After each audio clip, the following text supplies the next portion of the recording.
problématique et éthique. Éthique. Oui, l'éthique. L'éthique, c'est-à-dire, alors qu'il n'est pas la morale, pas tout à fait, mais c'est aussi la façon dont on se projette en tant qu'individu humain, décisionnaire ou pas, etc., vis-à-vis, le respect vis-à-vis de certaines règles en fonction de l'humain, en fonction des autres, en fonction du bien-être collectif, en fonction de la nature et aussi des... c'est en fait la production d'énergie d'une partie de l'Afrique. Hein. Voilà. Donc là aussi, il faudrait reconsidérer un petit peu ce type de surconsommation. Moi, c'est là où je veux. Parce que il y a beaucoup de COP. Hein. Mais moi, c'est la remarque que j'avais faite à l'époque. Pourquoi nucléaire? Pour la simple raison que ces pays-là, à un moment ou à un autre, ils se sont aperçus que ça leur coûtait moins cher de fabriquer l'électricité à base en passant par l'atome, plutôt qu'en passant par le gaz ou le pétrole. Mais est-ce que c'est possible d'avoir une énergie équivalente à l'énergie nucléaire, l'énergie du avec les énergies renouvelables? Alors, excusez-moi, au jour d'aujourd'hui, ça n'est pas possible en France, par exemple. Ça, en Allemagne, juste dire. Alors, en Allemagne, ils sont en train de se dénucléariser l'activité électrique. Hein. Ils sont, alors, sauf qu'ils la remplacent par quoi? Par le charbon. C'est pire. Et c'est pas une bonne chose. Lié à certaines règles fixées par des Occidentaux. Exactement. Sur le plan de la croissance économique. Parce que nous le vivons en tant qu'élus. Parfois, on a la volonté politique, mais derrière, avec la pression des populations, on sait, hein, on vient de président la République des orientations. Il y a un petit paradoxe là quand vous dites qu'il y a la volonté politique. Non, vous avez pas la volonté, vous avez peut-être comment dirais-je, la bonne foi. On prend des initiatives. Voilà, de dire, nous allons faire, etc., voilà. etc. Mais la volonté politique, c'est aller au-delà. C'est la mise en œuvre. Voilà, au-delà. Quand on a de la volonté politique, on n'a pas peur de se mettre à dos finalement, les populations, ou voire même d'autres politiques qui ne sont pas dans le même tempo que le nôtre. Alors c'est ça la volonté politique. C'est comme quand vous dites une menace crédible. Une menace crédible, si elle est mise à exécution, c'est qu'elle n'était pas crédible. Voilà. Une menace crédible, elle est crédible par le fait finalement même de montrer à la population ou aux interlocuteurs ou à la partie adverse la façon dont cette menace, si elle est mise à exécution, elle leur cause des dommages qui sont des dommages importants pour eux. Et donc la volonté politique, c'est jusqu'à l'exécution. Absolument. Volonté politique, de la décision. C'est de dire, oui, il faut être dans la décision, dans l'action. Ah. Dire que j'ai la volonté politique, c'est une communication. Oui. Et ça s'arrête là, si elle n'est pas mise. Si après vous allez nous expliquer finalement que vous avez la volonté politique, mais compte tenu de la population, ou compte tenu de certains adversaires politiques, ou compte tenu même du climat dans lequel finalement ça ne peut pas être mis en œuvre, je n'appelle pas ça une volonté politique. J'appelle ça une communication politique, j'appelle ça voilà, mais pas une volonté politique. Voilà, donc nous venons donc de voir un petit peu la façon dont on peut percevoir finalement le changement climatique à travers les effets que nous vivons de tout temps, et que certains pays qui n'avaient pas l'habitude de voir ces changements, le vivent aujourd'hui. Alors les causes du changement. Alors là aussi, c'est une discussion entre scientifiques, politiques et observateurs, si je puis dire. La science, dans ce cas-là, elle nous explique un certain nombre de choses, mais bien entendu, tout n'est pas explicable et tout n'est pas expliqué. Il y a énormément de paramètres qu'on appelle des paramètres aléatoires, tout simplement. Donc, derrière l'aléa, au sens statistique du terme, nous avons le risque, nous avons l'incertitude. Nous avons donc des situations sur lesquelles on n'a pas une prise scientifique, une emprise scientifique capable d'être expliquée totalement par des faits scientifiques. Donc du coup, c'est un petit peu délicat.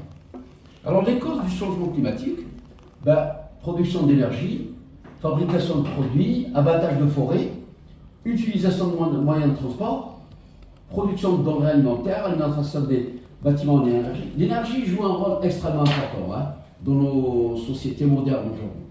Nous savons par exemple que sans l'énergie, même si cette énergie-là connaît aujourd'hui des bouleversements par des productions de différents types d'énergie, la vie aujourd'hui, la vie moderne, ne peut pas continuer donc de se transformer sans un apport énergétique. Et l'apport énergétique demande beaucoup de choses, demande beaucoup d'investissements en moyens, des investissements en normes, des investissements en technologie et bien sûr des investissements en termes de financiers. Voilà. Le système, voilà, je ne vais pas vous apprendre ça. Ça c'est bien. Eh ben oui, mais tout le monde n'est pas dans ça. Parce que lui il dit, ouais mais les transports, moi, si je fais ça gratuitement, tout le week-end pour tout le monde, il faut que je les finance. Il faut qu'il y ait d'un côté. Donc ça veut dire quoi? Ça veut dire qu'il faut augmenter peut-être aussi la charge fiscale pour ceux qui peuvent payer, etc. etc. Et diminuer le reste. Voilà. C'est donc le maire, qu'est-ce qu'il a fait? Le maire, Ouais. il a, comme je vous l'ai dit, permis par exemple à toutes les personnes au-delà d'un certain âge, de plus de 65 ans par exemple, d'avoir le transport gratuit tout le temps. D'avoir le transport gratuit. Tout le transport public, la mobilité publique est gratuite pour toutes les personnes de plus de 65 ans, y compris les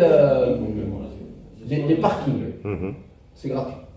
Et puis, toutes les autres personnes, alors ça c'est les 65 ans et les moins de 18 ans, c'est gratuit pour les jeunes, moins de 18. Pour le transport. Pour le transport. Mais pour le transport toujours, le week-end, tous les autres. Pas que de Montpellier, de toute l'agglomération. Dans l'agglomération, vous avez tous les villages environnants. Là, par exemple, on est dans un village qui s'appelle Saint-Clément-de-Rivière. Ça fait partie. Donc, toute l'agglomération, Prades, Saint-Clément, Castelnau, enfin tout ça, et bien, les personnes, le week-end, ces personnes-là sont des personnes qui peuvent prendre le tramway, le bus, tout le transport public de la ville sont gratuits pour ces personnes-là. Les week-ends. C'est donc une décision politique communale, une décision en tous les cas qui est saluée par la population montpelliéraine et par la population de l'agglo en général. Donc, c'était une promesse électorale. C'est une promesse, mais c'est aussi, j'allais dire, une mise en application d'une volonté politique qui va dans le sens en fait de l'amélioration du bien-être collectif. Ça n'est pas simplement, c'est pour ça que je reviens sur les embouteillages. L'embouteillage n'est pas simplement une perte économique à l'État, à la commune, mais c'est aussi une maltraitance pour les individus qui sont obligés d'être dans cette situation-là. On ne peut pas faire 3 heures aller, 3 heures retour et être bien, parce qu'en rentrant à la maison, on a aussi des choses à faire. On s'occupe des enfants quand c'est des... Voilà. Donc, c'est toujours... C'est difficile. Et nous sommes aujourd'hui, la population en général, on aspire aussi à un bien-être dans nos vies.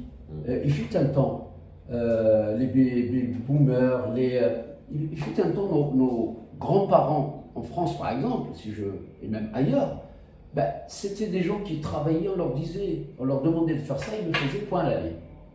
Aujourd'hui, les milléniums, comme on dit, hein, les gens qui sont nés après 2001, 2002, ils ont 20 ans, 18 ans, 20 ans, 21 ans.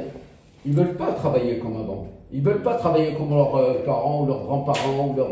Ce sont finalement des gens qui disent « Ah ben moi, je veux structurer ma vie pour que je sois bien dans cette vie-là. Je n'ai pas envie de travailler et l'argent n'est pas le critère premier de ces jeunes-là. Voilà. Et ça, c'est important de le considérer comme tel. Hein. Voilà. On devrait le faire. Voilà. Un jour, je discutais avec Mansour Faye, le ministre des Infrastructures. Et j'ai aussi un étudiant qui a fini sa thèse l'année dernière avec moi, qui est Ibrahim Hassan, qui à un moment donné était responsable des autoroutes au Sénégal. Je lui dis, mais comment on peut expliquer les embouteillages à Dakar? Parce que des fois, il m'est arrivé, moi, de faire l'aéroport des Almadies, en 3h30. Mais je me dis, mais c'est pas une fois, c'est pas deux fois. Les embouteillages, le centre-ville de Dakar vers les différents quartiers, mais c'est quelque chose d'extraordinaire. Et je me dis, la prochaine thèse, c'est de voir un petit peu le manque à gagner de ça. C'est dans tous les pays du monde. Mais quand vous avez un pays où les 3/4 des gens qui travaillent se retrouvent coincés pendant des heures tous les jours, vous vous rendez compte combien de points de PNB qui partent? Imaginez en 30 secondes que ces choses-là, que les gens qui passent 5 heures ou 4 heures dans la journée dans un embouteillage, ils ne passent à travailler ou à négocier ou à fructifier leur activité. C'est pas 5% de taux de croissance, c'est 10% de taux de croissance. Voilà. Et on ne se rend pas compte de ce manque, de ce gaspillage par rapport à ça. Les embouteillages. Les embouteillages, bien sûr, on l'a fait à Los Angeles, hein, il y a quelques années, pour savoir un petit peu le manque à gagner par rapport à ça. Mais l'État est au courant de tout cela. C'est pour ça qu'il est en train de faire le tout pour qu'il y ait une mobilité au niveau de Dakar. Que ce soit le TR, que ce soit les BRT, que ce soit les ponts, autoponts. Les autoponts, mais tout ça c'est pour. Il connaît le manque à gagner. Hein. Tu fais 42 km pour venir travailler à 8 heures, tu fais 3 heures de temps. Ça, c'est... Indépendamment du mal-être que ça suppose, enfin que ça occasionne aux gens qui viennent travailler à 8 heures et qui sont obligés de partir à 5 heures du matin. Hein. Il y a trop de véhicules à Dakar. Alors, tu entres dans une maison, le mari a un véhicule, ses deux femmes, l'aîné de la famille. On connaît la cause. Dans une maison, 5 véhicules. Ouais. On connaît la cause. Hein? On connaît la cause. Hein. Les voitures, dans les pays subsahariens et dans les pays africains, mais dans tous les pays du monde, c'est la raison pour laquelle, à côté, il faut... Alors, bien sûr, la voiture, pour certains, est un outil de travail. Ils sont obligés de l'avoir. Mais à côté, quand l'État ne fait pas le nécessaire, par exemple, pour permettre aux travailleurs, même s'il est patron, etc., de pouvoir se déplacer sans prendre sa voiture, là aussi, c'est une défaillance aussi. Comme ici. Ben, ici, par exemple, à Montpellier, vous avez d'un côté la sanction et de l'autre l'incitation. Moi, par exemple, on ne m'oblige pas à aller jusqu'au centre-ville avec la voiture. Simplement, si je prends la voiture, je vais passer 1h30 pour faire pour faire 8 km d'ici au centre-ville. Alors que là, il y a un arrêt, à l'Occitanie, on s'est arrêté. C'est un quart d'heure. Pourquoi je vais payer pour 1h30 de gasoil, de machin, de Faire le tour. etc., de problèmes à conduire, à m'énerver parce que je suis derrière les voiturières pour arriver à la gare. J'ai mis 1h30 pour arriver là-bas, en voiture. Et après, je suis redescendu, j'ai donné... La dame que vous avez vue hier en voiture, je m'explique un peu par rapport à ça, c'est une amie, j'étais avec elle il y a très longtemps, et j'étais obligé d'aller la récupérer à la gare, elle et ses enfants. Elle m'a dit, est-ce que tu peux? Parce qu'on a beaucoup de valises.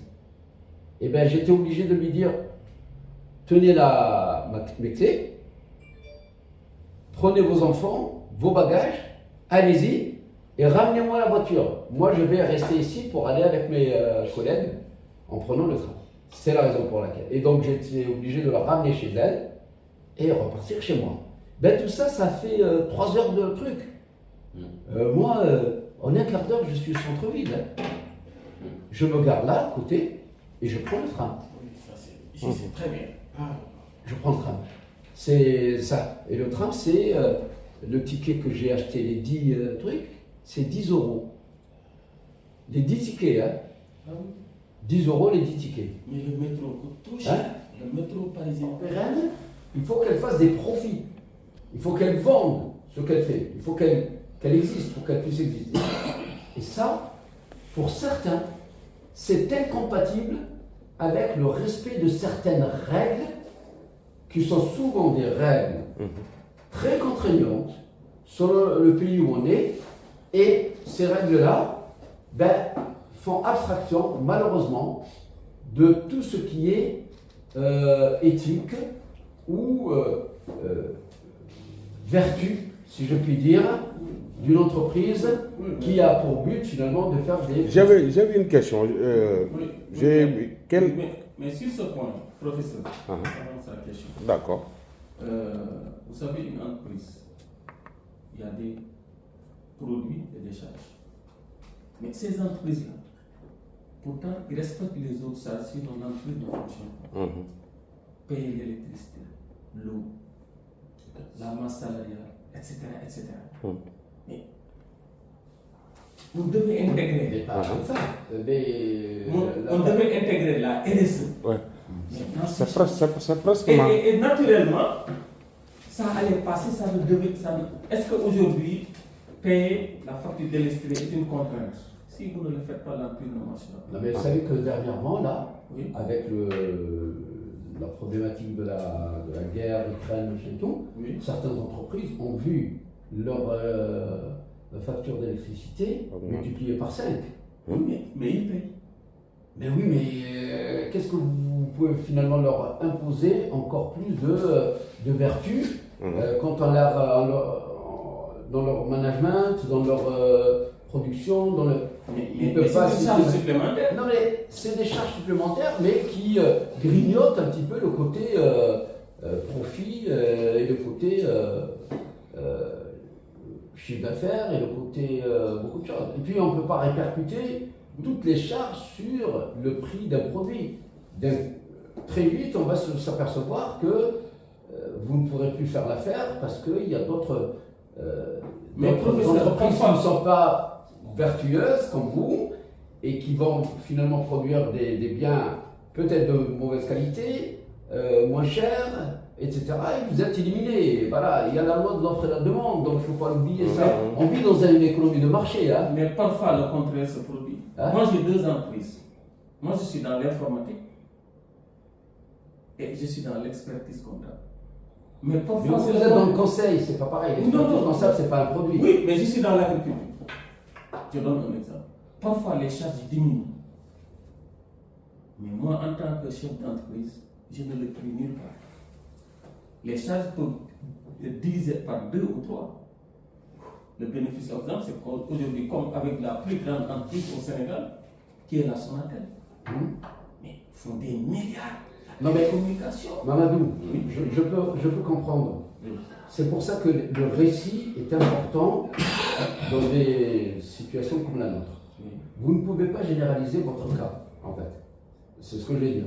Les contraintes imposées, par exemple, par l'administration du Sénégal ne sont peut-être pas les mêmes contraintes que l'Allemagne ou que la France. Ce sont des contraintes extrêmement strictes. En Allemagne, les contraintes imposées aux entreprises sont draconiennes sur le plan de la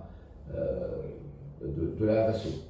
Moi, je voulais juste qu'on la considère comme une charge supplémentaire. Mais on avance. Ça n'est pas possible selon le secteur d'activité. Il y a des secteurs d'activité, si vous augmentez les charges, vous ne pouvez pas les répercuter sur le prix des produits, puisque très vite, dans un cas comme avec les réseaux sociaux, etc., vous êtes, comme dit l'autre, blackboulé du marché de ce produit-là. Puisque soit on va considérer que c'est trop cher, soit si vous voulez garder la qualité, vous ne pouvez pas vous aligner sur... Voilà, les gammes de produits qui sont finalement soumises à cette loi, et cette loi-là, elle est redoutable, voilà, de nos jours. Je suis d'accord, mais professeur, comme il l'a dit tout à l'heure, la RSE est-elle une obligation pour une entreprise? Est-elle une obligation pour une entreprise?